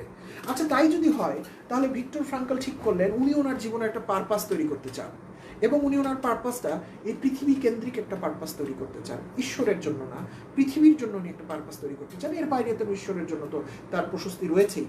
তিনি একটা পারপাস সেট করলেন যে উনি যদি কোনোদিন এই কনসেন্ট্রেশন ক্যাম্প থেকে মুক্তি পান, তাহলে এই যে মানুষগুলোকে উনি দেখলেন এবং এই যে পারপাস অফ লাইফ নিয়ে তার যে একটা ফিলোসফি তৈরি হচ্ছে, এই পারপাস অফ লাইফের উপর উনি একটা বিরাট বড় গবেষণা করবেন, এবং গবেষণা করে যদি উনি কোনো রেজাল্ট পান এই ফিলোসফির, উনি এটার উপর একটা বই করবেন, এবং এই বইটা নিয়ে উনি অস্ট্রিয়ার রাজধানী ভিয়েনা, সম্ভবত ভিয়েনার একটা ইউনিভার্সিটিতে উনি ছাত্রদেরকে পড়াবেন।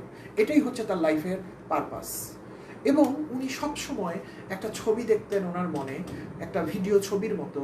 উনি ভিয়েনার একটা ইউনিভার্সিটিতে ক্লাসরুমে দাঁড়িয়ে ওনার তত্ত্বের কথা উনি ছাত্রছাত্রীদেরকে বলছেন, এবং ছাত্রছাত্রীরা সেকেন্ড ওয়ার্ল্ড ওয়ারের একজন ভিক্টিমের কাছ থেকে তার তথ্য সম্পর্কে জানছে এবং আগ্রহ নিয়ে শুনছে। এই ছবিটা উনি দেখতেন। তখন ওনার মধ্যে তৈরি হলো যে আমাকে বুঝতে হবে পারপাস আমাকে কিভাবে ড্রাইভ করে, এবং উনি সবসময় এই একটা ছবির কথাই দেখতেন, এই একটা ছবির কথাই ভাবতেন। এবং দেখা গেল ওনার মধ্যে আস্তে আস্তে আস্তে অন্য সাধারণ 5টা মানুষের মতো যে মৃত্যুর যে ভয়, সেইটার সময়টা, কারণ একটা মাথা দিয়েই তো চিন্তাটা, ওনার চিন্তাটা আস্তে আস্তে এই জায়গাতে চলে আসলো। এবং দেখা গেল কিছু কিছু সোলজার যখন তাকে এসে হঠাৎ করে বলতেছে এই তুমি উলঙ্গ হও। উনি যখন কাপড় খুলছেন, আগে উনি সবসময় চিন্তা করতেন উনি উলঙ্গ হয়ে দাঁড়ালে ওনার একটা কেমন মানসিক কষ্ট, একটা মানুষের সামনে খারাপ ভাবে দেখাবে, মানুষ কি মনে করবে, তার কাছে নিজের কাছে ছোট মনে হতো। এখন উনি ভাবতে শুরু করলেন যেটা তোমার একটা রিসার্চের পার্ট। সো আমাকে এখন বুঝতে হবে যখন একটা মানুষকে উলঙ্গ হতে বলা হয় তখন একটা মানুষ কিভাবে ওই বাধাটা মুখোমুখি হয়। কাজেই তার যে খারাপ লাগার ব্যাপারগুলো সেগুলোকে উনি অ্যানালাইজ করতে শুরু করেন। ভালো করে চিন্তা করে দেখেন, উনি কিন্তু তার মাইন্ডকে অ্যানালাইজ করছেন। উনি ওনার মাইন্ডের থেকে বাইরে হয়ে মাইন্ডকে উনি অ্যানালাইজ করতে শুরু করলেন। ওনাকে যখন বেয়োনেট দিয়ে খোঁচানো হতো তখন উনি চিন্তা করতেন কষ্টটা কিভাবে শরীরে আসে, এবং কখন আমি আর্তনাদ করি, এবং কতক্ষণ পর্যন্ত আমি দাঁত চিপে সহ্য করতে পারি, কোন সময় আসলে আমি পারি না। দেখেন উনি কিন্তু বডি থেকে আলাদা হয়ে বডিকে অবজার্ভ করতে শুরু করলেন। এই জন্য কিন্তু এই জিনিসগুলো আমাদের মধ্যে এসেছে, অনেক ডিসকাশনের মধ্যে এসেছে। এবং উনি কন্টিনিউয়াসলি এরকমভাবে অবজার্ভ করতে শুরু করলেন এবং সব কিছু নোট করতে শুরু করলেন। বেয়োনেটের কততম খোঁচার পর উনি মা বাবা বলে চিৎকার করে উঠছেন। তার আগ পর্যন্ত উনি কীভাবে নিজেকে ধৈর্য ধরে ধারণ করেছিলেন, কোন পর্যায়ে গিয়ে আর মানুষ পারে না, কোন পর্যায়ে গিয়ে মানুষ বলে যে বাবা আমাকে ছেড়ে দাও। উলঙ্গ করে দাঁড়িয়ে দিলে কোন পর্যায় পর্যন্ত কষ্ট হয়, নাকি এটাকে ওভারকাম করা যায়, বলছে দাঁড়িয়ে গেলাম, সমস্যা কি আছে, আমার যদি মানিজ্জত যায়, ওরও তো মানিজ্জত যাচ্ছে আমাকে উলঙ্গ অবস্থায় দেখে, সমস্যা কি। এই জিনিসগুলো এগুলো কিন্তু ম্যানস সার্চ ফর মিনিং বইতে উনি লিখেছেন। সেখান থেকে আমি খুব সহজ করে আপনাদের সামনে তুলে ধরছি। এসব উনি নোট করতে শুরু করলেন, এবং এই সমস্ত নোট করতে যখন শুরু করলেন উনি দেখলেন উনি অনেক কিছু পাচ্ছেন। সবচেয়ে বড় কথা, যেই সমস্ত সোলজাররা তাকে কষ্ট দিয়ে আনন্দ পেত তারা দেখলো যে একে আর কষ্ট দিয়ে কোনো মজা নাই। কারণ আপনি খেয়াল করবেন, আপনি কিন্তু সেই বন্ধুকে কাতুকুতু দিতে চান যাকে কাতুকুতু দেওয়ার ভান করলে সে ওরে বাবা ওরে বাবা ওরে বাবা এটা করিস না ওরে করিস না। যার কাতুকুতু দিলে কোনো লাভ হয় না তাকে কিন্তু আপনি কাতুকুতু দেন না। আপনি সেই সমস্ত বন্ধুকেই পোক করেন, আজকের পর কিন্তু আর করবেন না এই সমস্ত কাজ। পোক করেন যারা কিনা আপনার পোক দ্বারা খুব বিরক্ত হয়। যাকে পোক করলে বিরক্ত হয় না আপনি কিন্তু তাকে পোক করেন না। সেই সোলজাররাও তাকে আর বিরক্ত করা থেকে সরে আসলো, কারণ ওখানে আরও অনেক লোক আছে যাকে খোঁচাইলে, একটা বন্দুক কাছে নিলে, খোঁচানোর কাছে নিলেই বেয়োনেট ও মা বাবা বাপ করে চিৎকার করে, ও তো কিছুই করে না। এরকম অনেক লোক আছে যাকে একটু কষ্ট দিলে ও মা বাবা বাবা বলে চিৎকার করে, কিন্তু ও তো কিছু করে না। ওর কাছ থেকে সরে গিয়ে অন্যদেরকে কষ্ট দিতে শুরু করলো। কিছুদিনের মধ্যে এই সোলজারগুলো, তারাও তো মানুষ, তারা দেখলো যে ভিক্টর ফ্রাঙ্কল নামের যে বন্দিটা, এটা গত 7 দিন 8 দিন 10 দিন 2 সপ্তাহে এই লোকটা কেমন যেন ঠান্ডা হয়ে যাচ্ছে। এবং আপনারা জানেন কি না, ভিক্টর ফ্রাঙ্কল তার নিজের হাতে তার বাবা মা তার পরিবারের অনেক লোককে ডেথ চেম্বারে ঢুকিয়েছিলেন। কিন্তু তারা সোলজাররা দেখলো যে এই কাজটা করার সময় অন্যরা অনেক কান্নাকাটি করে, কিন্তু ভিক্টর ফ্রাঙ্কল কিছুই করছে না, সে সমস্ত কিছু স্বাভাবিকভাবে নিয়ে যাচ্ছে। এই লোকটার সমস্যা কি? ওই মানসিক বৈকল্যগ্রস্ত সোলজারগুলো, নাজি সোলজারগুলো একদিন ভিক্টর ফ্রাঙ্কলের কাছে এসে বললো যে এই তোমার কি হয়েছে? ভিক্টর ফ্রাঙ্কল বলল না কিছু তো হয়নি, আমি তো ভালো আছি। কিছু করতে হবে তোমাদের, কোনো কাজ আছে? বলো না না কিছু করতে হবে না, তুই শুধু আমাদেরকে বল তোর কি হয়েছে, তুই কিভাবে শান্ত, এত লোক যেখানে অশান্ত তুই কেমনে এত শান্ত থাকিস সেটা বল আমাদেরকে। কেন তারা এটা জিজ্ঞেস করতো? কারণ ওই সোলজাররাও কিন্তু ভালো ছিল না, এবং বিং হিউম্যান তারাও কিন্তু ভালো থাকতে চাইতো, তারাও একটা সমাধান খুঁজতো। তারা যখন অনেকবার ভিক্টর ফ্রাঙ্কলের পিছনে ঘুরতো তখন একদিন ভিক্টর ফ্রাঙ্কল বলছে তোমার তো একটা পারপাস লাগবে লাইফে, আমি পারপাস পাইছি জীবনে এই জন্য আমি ভালো আছি, তুমি যদি এই যুদ্ধ ঝামেলা থেকে বাইরে হতে চাও তোমার লাইফে একটা পারপাস লাগবে। সোলজাররা বলে কি পারপাস? আবার কি? বলে আছে পারপাস, আমার জীবনের পারপাস এটা, তোমার জীবনের পারপাস কি? তখন ওই সোলজারগুলো তাদের জীবনের একটা পারপাস ঠিক করলো, এক একজনের এক এক পারপাস। কেউ যুদ্ধ শেষে বাড়ি যাবে, কেউ বাবার কাছে যাবে, কেউ বাচ্চার কাছে যাবে, কেউ আর জীবনের যুদ্ধের মধ্যে যাবে না, যেটা আছে যার পারপাস। সবাই পারপাস সেট করলো এবং সবাই তার ডিউটি করে, কিন্তু ডিউটির পরে তার পারপাস নিয়ে চিন্তা করে কেমনে পারপাসের কাছাকাছি পৌঁছাবে, একদিন যুদ্ধ শেষ হবে। সত্য কথা বলতে ওই সোলজাররা তখন পর্যন্ত বিশ্বাসই করতো না যুদ্ধ একদিন শেষ হবে। তারা মনে করতো এইভাবেই হইতে হইতে একদিন আমি গুলি খেয়ে মরে যাবো। তাহলে সবসময় কম্পালশনের মধ্যে তারা থাকতেন, একদিন তারা যুদ্ধ থামবে, একদিন আমি বাড়ি যাবো একদিন। এইভাবে তাদের ডেথ ক্যাম্পের, এই যে কনসেন্ট্রেশন ক্যাম্পের মধ্যে অত্যাচারের মাত্রা অনেক কমে আসলো, এবং সোলজাররাও তাদের অবসরে তাদের মতো বসে থাকে। যারা কনসেন্ট্রেশন বন্দী তারা তাদের মতো বসে থাকে। এই খবর আস্তে আস্তে উপরের দিকে গেল এবং তারা খবর পেল কি ব্যাপার, ওই কনসেন্ট্রেশন ক্যাম্প কেন ডিফারেন্ট, অন্য কনসেন্ট্রেশন ক্যাম্পে কেন এত অত্যাচার, এত খারাপ ঘটনা, এত দুর্ঘটনা, এত। তারা খবর পাইলো যে ভিক্টর ফ্রাঙ্কল নামের এক লোক সেইখানে সোলজারদেরকে কি জানি শিখায়। এই খবর যখন তাদের হেডকোয়ার্টারে গেল তখন তাকে ডাকে পাঠানো হলো হেডকোয়ার্টারে এবং বললো তুমি আসলে কি শিখাও, তুমি বলো। সে বললো স্যার আমি তো আসলে কিছু শিখাই না, আমি আসলে মানুষকে পারপাস দেওয়ার চেষ্টা করি। পারপাস দিলে কি হয়, পারপাস দিলে মানুষ ভালো থাকে, মানুষ ইনক্রিমেন্টাল ভালো থাকে, মানুষ একটু ভালো থাকে। তোমার জীবনে কাজ করছে, আমার জীবনে স্যার কাজ করছে। কিভাবে, এই যে এভাবে। আর কাকে তুমি পরিবর্তন করছো, স্যার আপনার সোলজারদের কাছে খবর নিয়ে দেখেন, আমি স্যার মনে করি পারপাস থাকলে মানুষ একটু ভালো থাকে। তখন ওই বড় অফিসার চিন্তা করলো যে একে তো কাজে লাগাতে হবে, কারণ আমার তো সোলজার যেভাবে আমি যুদ্ধক্ষেত্র থেকে ফিরাই নিয়ে আসতেছি ওইগুলাকে তো সুস্থ করতে হবে। ওগুলা তো সুস্থ না করলে কি, যেগুলো আমার ওই বন্দীদেরকে বা পাহারা দিচ্ছে এর থেকেও খারাপ খারাপ সোলজার আছে যেগুলোকে আমার পাগলাগারদে ভর্তি করতে হয়েছে। যুদ্ধের বিভীষিকা দেখতে দেখতে ওদের মাথার স্ক্রু ঢিলা হয়ে গেছে। তখন বললো ঠিক আছে তুমি এখনো পর্যন্ত প্রিজনার, কিন্তু তোমার দায়িত্ব হচ্ছে তুমি চলে যাবা আমার ওই জায়গাগুলোতে, অ্যাসাইলামগুলোতে, এবং ওখানে পাগলাগারদে তুমি নাসি সোলজারদের সেবা করবা, ওদেরকে সুস্থ করবা। ওদেরকে যত বেশি সুস্থ করবা তোমার মুক্তি পাওয়ার পথ তত ছোট হবে, কারণ আমি ওদেরকে আবার যুদ্ধক্ষেত্রে পাঠাবো।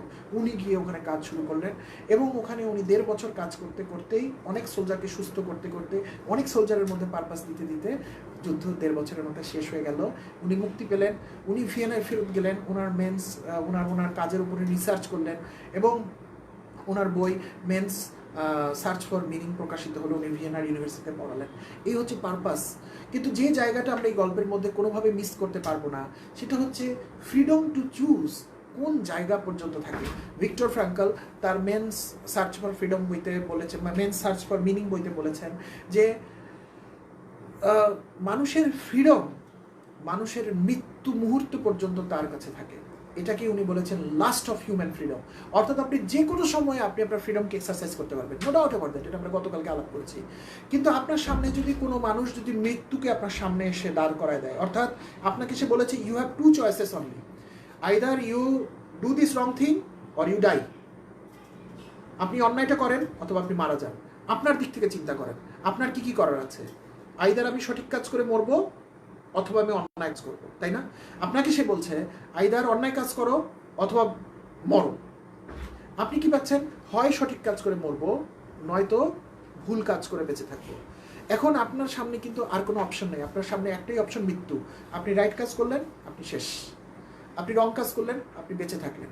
লাস্ট অফ হিউম্যান ফ্রিডম বলে যে আমি ওই মুহূর্তে গিয়েও আমাকে ভুল বা রং ডিসিশন নেওয়া যাবে না, আমাকে রাইট ডিসিশন নিতে হবে। এবং আমি রাইট ডিসিশন নিলে কি হলো, মৃত্যুকে আমি এমব্রেস করলাম। সো এরপর কি আমার আর কোনো ফ্রিডম থাকলো না। লাস্ট অফ হিউম্যান ফ্রিডম, মৃত্যু যখন তোমার সম্মুখে, একদিকে মৃত্যু অন্যদিকে ভুল পথ, তুমি সঠিক পথে হাঁটবা, মৃত্যুকে এমব্রেস করবা। কারণ মৃত্যুকে বাইপাস করে তুমি যে রং রাস্তায় থাকলা, এই রং রাস্তা তোমাকে আমৃত্যু, মানে তোমার মৃত্যু থেকে তোমাকে মুক্তি দিবে না। তোমার আরেকটা মৃত্যুর মুখে তুমি পড়বা, হয়তো 1 দিন 2 দিন 10 দিন 10 বছর 100 বছর পর। কিন্তু এই যে অতিরিক্ত সময়টা তুমি পেলা, তুমি একটা ভুলে ভরা জীবন পেলা, যেই জীবনের জন্য তোমার বাকি জীবন শুধু আত্মগ্লানি এবং কষ্টের মধ্যে কাটবে। এবং অরিজিনাল সেকেন্ড যে ডেটটা, যেটা তুমি ইমপ্রেস করবা, কোনো লোকই তো বেঁচে থাকবে, ওই দিন তুমি স্বস্তিতে মরতে পারবা না।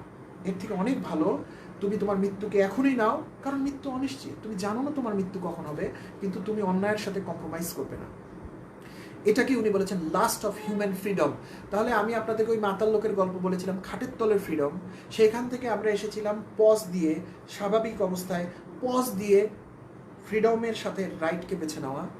আজকে আমরা এটার আলটিমেট জায়গাটায় পৌঁছে গেলাম, লাস্ট অফ হিউম্যান ফ্রিডম।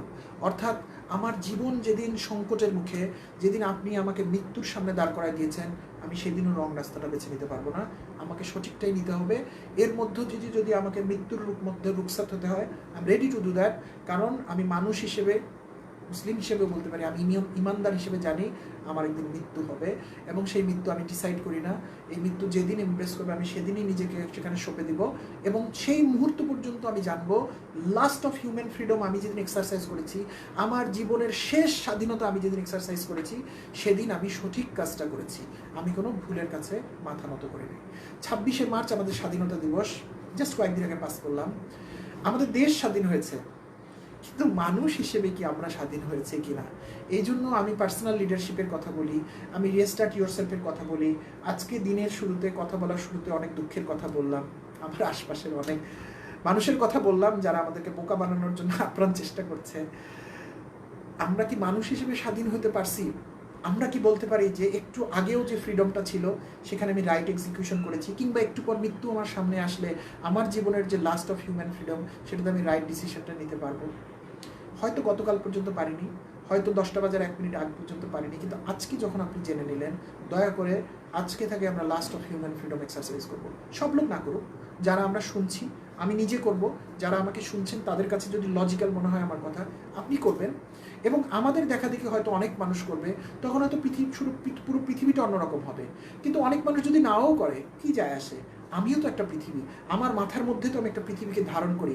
আমরা আলাপ করেছি এটা আগে নিয়ে, এভরিথিং ইজ উইদিন। সেই পৃথিবীটাকে আমরা সুন্দরভাবে নিয়ে নিই। তাহলে বিএমডাব্লিউর কথা বলেছিলাম, বডি মাইন্ড, আজকে আপনার সাথে ওয়ার্ল্ডের সাথে পরিচয় করে দিলাম ডাব্লিউ। সো বিএমডাব্লিউ, আজকে 3 জিনিসের সাথে আপনাদের পরিচয় হয়ে গেল। আর কেউ আপনার মধ্যে ইম্পালস তৈরি করতে পারবে না। আপনার বডি থেকে আপনি সেপারেট, মাইন্ড থেকে আপনি সেপারেট, ওয়ার্ল্ডকে কীভাবে সেপারেট করতে হয় তাও আপনি জেনে ফেললেন। বেশিরভাগ ওয়ার্ল্ডের জিনিস আসলে বাইরেই, সো এটাকে সেপারেট করার কিছু নাই। ওয়ার্ল্ডের যে জিনিসটা আপনার মাথার ভিতরে ঘটে যাচ্ছে ততটুকুর উপর আপনি নিয়ন্ত্রণ নিয়ে নেবেন। এরপর শুধু আমাদের কাজ হচ্ছে রাইট কাজকে এক্সিকিউট করা। আজকে এই পর্যন্তই, কালকে হয়তো আমরা নতুন কিছু নিয়ে আলোচনা করব। তার আগ পর্যন্ত আপনারা ভালো থাকবেন। 3টা কাজ, ভিডিও শেয়ার করবেন, গ্রুপে লিখবেন, আপনারা যা লিখছেন ওগুলোকে সামারি করছি আমি, এগুলো নিয়ে আমরা হয়তো বা আগামী 2-1 দিন পরে যে কয়দিন ছুটি থাকবে আমরা কেস টু কেস আলাপ করব। এবং ফাইনালি আপনারা আমাদের গ্রুপে আপনারা অনেককে নিমন্ত্রণ জানাবেন। এটা হয়তো বা আপনারা করছেন না, কারণ 1.5K এর পর আর বাড়ছে না আমাদের সংখ্যা। আজকে আমি টাইম ওভাররান করে ফেলেছি, আমাকে ক্ষমা করবেন। আপনারা যে যেখানে আছেন অনেক ভালো থাকবেন। আমার কথা শুনে কেউ কষ্ট পায় না। আমি যদি আপনাদেরকে একটু কষ্ট দিয়েই থাকি তাহলে আমি চাই আপনাদের ট্রান্সফরমেশন হোক, এই জন্যই আমি কষ্ট দিই আপনাদেরকে। আপনাদের সাথে ব্যক্তিগতভাবে আমার কোনো রাগ, অভিমান, ক্ষোভ, ঘৃণা কোনো কিছু নেই। আপনারা সবাই অনেক ভালো থাকবেন, আমাদের সবার জন্য দোয়া করবেন, আমার জন্য দোয়া করবেন। আমরা যে যেখানে আছি ভালো থাকবো, কোয়ারেন্টাইনে থাকবো। আপনাদের সবার ভালো।